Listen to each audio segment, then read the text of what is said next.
G'day everyone, welcome to ozgameshop.com, and today I'll be reviewing Assassin's Creed Unity. So Assassin's Creed Unity is a third-person, historic, stealth action-adventure title which was developed by Ubisoft Montreal that I reviewed on the PlayStation 4. It has been an ongoing series spanning over a number of different games set in a number of different time periods throughout history. And the main plot for any Assassin's Creed game is the ongoing rivalry between the Assassins and the Templars, two secret societies battling against each other all throughout history. So your role in most Assassin's Creed games is that you're an assassin that tries to take down the Templars and foil whatever plans they have, and usually your character has their own vendetta against them for many different reasons. In Assassin's Creed Unity, you play as Arno Dorian, who as a child his father is murdered. Not knowing his father was actually an assassin, he is then adopted by a Templar Grand Maester without any knowledge of the two societies at all. He then witnesses the Grand Maester's death and is falsely imprisoned for the murder. While in prison, he ends up meeting the assassins and decides to join the Brotherhood to help foil the Templars' plans while also getting revenge for the Grand Maester's murder. So in many ways, the plot is very similar to others in the series, but I personally love a decent revenge story, and I felt it was told reasonably well in Unity, although I had a hard time following all of these French names, and most of the time wasn't sure who they were talking about. All around though, the characters, while being well acted and portrayed, I felt that most of them were quite forgettable.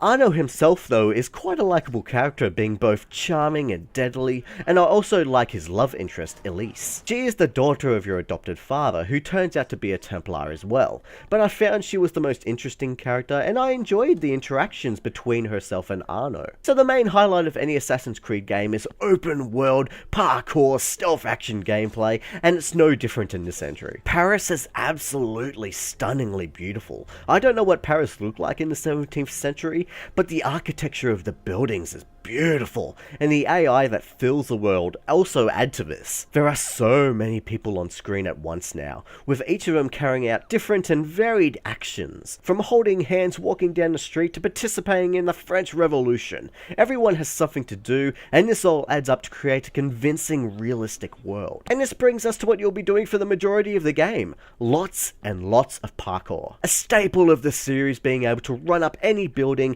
able to grab any little ledge to scale huge skyscrapers, and then doing an eagle dive down below into some hay bales, which would totally kill, by the way. Sprinting and jumping across rooftops, the player is able to go pretty much anywhere, and in Unity the movement is at times even more fluid than before. Arno twists and turns around objects and makes for a swifter movement system, and for the first time in the series you can now free run down the sides of buildings. In the past it used to be quite a challenge to get down the side of a building. Arno can now swiftly and safely descend down the sides of buildings with a touch of a button. Although extremely useful, at times this can be quite glitchy, with Arno teleporting down the side of buildings to grab specific ledges. In fact, lots of the parkour in this game feels a lot more unrealistic than before, and half the time it looks like Arno is flying from ledge to ledge. Also, when you're trying to climb those really difficult buildings that require a lot more accuracy, I felt he never really wanted to go in the direction that I wanted him to, and just got frustrating. The combat system in Unity has also been reworked to make it feel more heavy and realistic.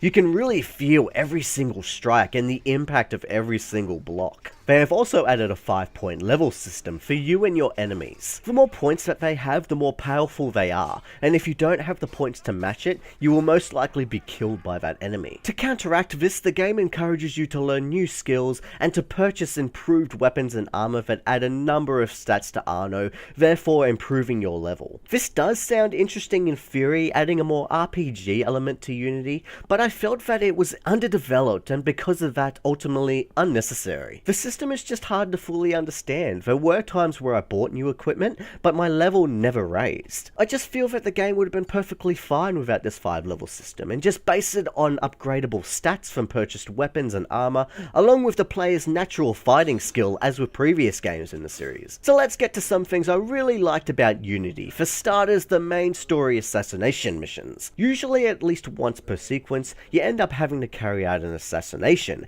giving the player the choice of how to carry out the assassination. This is certainly a step in the right direction for the series. This is what I've wanted since the very first game. You have the freedom to get to your target however the way you want to, and assassinate them however you want to, which gives the game more of a Hitman feeling, which is what I've always wanted from the Assassin's Creed series. Sure, it may not be as extremely detailed as the Hitman series, but at least it's a step in the right direction, as it allows you to explore the environment, find openings, distractions, and opportunities. Along with the story missions, there are of course a variety of side missions for you to take on, from simply taking on a mission from a random NPC, to doing missions for your cafe theatre, to unlock upgrades for it. But the most interesting side mission that I really liked was the murder mysteries. There are a large number of these mysteries, and it pretty much gives you the opportunity to become an old school detective. You have to explore the crime scene to find evidence, talk to witnesses, and explore a number of different areas, and the final judgment is all up to you. These missions are quite well made, and they can be quite difficult as you're sifting through all your evidence,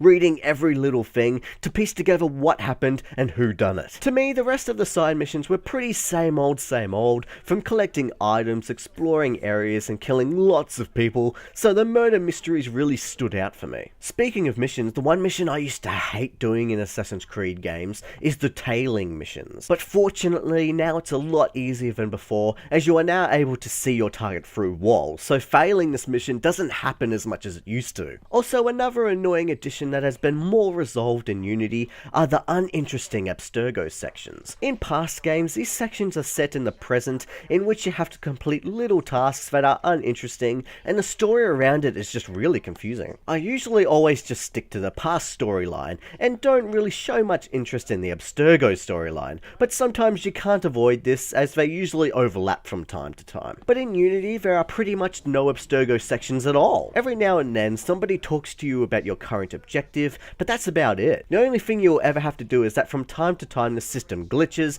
and hackers are trying to find you, so you have to go through a system that takes you back to different time periods, such as when the Eiffel Tower was built. These sections are a hell of a lot more interesting than any Abstergo section, and you get to climb the bloody Eiffel Tower. How awesome is that? Alright, so these are all the things that I really enjoyed about Unity, but of course there are a fair few downfalls. First off, the most criticized issue for any reviewer is that the game is buggy. It is glitchy. At times it is just broken. Now, I did experience some of these issues. Some. That's the key word here. Yes, sometimes I experienced frame rate issues, but luckily not completely game breaking. The game crashed on me a couple of times, and yes, maybe once I fell through the environment. Now yes, these can be game breaking issues, but I have an issue with the other reviewers on this one. I find that some reviewers are criticizing the game unfairly, and I'm going to tell you why I think this. They are reacting negatively towards the game based on bugs they may have never actually encountered. Now, most people know of the most popular bug from Unity is this one that is used in almost any review of this game. But some of the time the reviewers actually have never seen this bug other than from the web, and I myself didn't see it either. I actually read that this bug was supposedly only on the unpatched version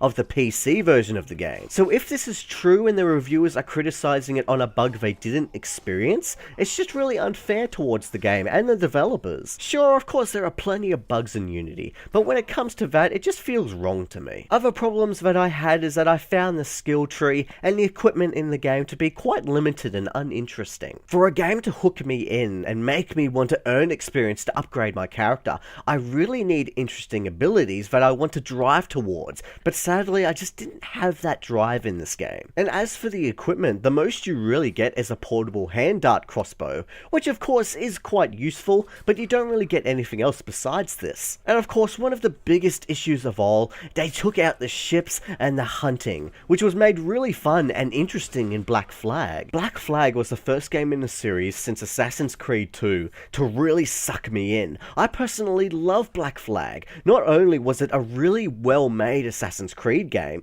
but also one of the best pirate games ever. And it is just really sad to see all of that gone in this game, and they have pretty much just gone back to the older games in the series. Then again, I think I would want them to really take the time to incorporate ships into the next generation, because if we get to use them again, I want to be able to be blown away, like it did for me in Black Flag. Assassin's Creed Unity is not a bad game. It is not completely terrible like most people make it out to be. Sure, they got rid of everything that made Black Flag awesome, and the game is quite buggy and can distract you every now and then. But I think they did a really good job with the assassination missions. They are a big step in the right direction, and I enjoyed some of the side missions, although in saying this, most of the game can be very same old, especially with the revenge story being reused. So overall, I give Assassin's Creed Unity a fair 7 out of 10. This game does have problems, but then again, I think the game is being treated too unfairly. Sure, the game to this day could still be buggy, but my overall experience with Unity, I had quite a decent time, and I'm quite excited at what could come in the future. I swear, if they mix aspects of Unity with Black Flag, it could be one of the best Assassin's Creed games ever. Do that for me, please. Thanks everybody from ozgameshop.com. I hope you guys enjoyed my review. Assassin's Creed Unity is a bit more of same old, but they have added a lot of new features that I did like myself, and I personally think that this game is a lot better than Assassin's Creed 3 at least. So I hope you enjoyed my review, and I hope to see you next time. MAT5 is out of here.